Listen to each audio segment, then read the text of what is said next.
بسم اللہ الرحمن الرحیم۔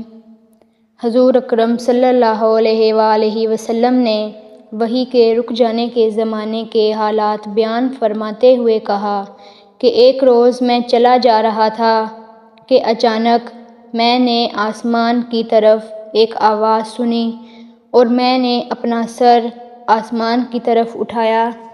کیا دیکھتا ہوں کہ وہی فرشتہ جو میرے پاس غار حرا میں آیا تھا، وہی زمین و آسمان کے بیچ میں ایک کرسی پر بیٹھا ہوا ہے۔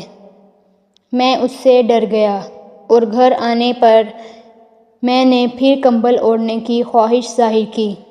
اس وقت اللہ پاک کی طرف سے یہ آیات نازل ہوئیں: اے لحاف اوڑھ کر لیٹنے والے، اٹھ کھڑا ہو اور لوگوں کو عذاب الہی سے ڈرا اور اپنے رب کی بڑائی بیان کر اور اپنے کپڑوں کو پاک صاف رکھ اور گندگی سے دور رہ۔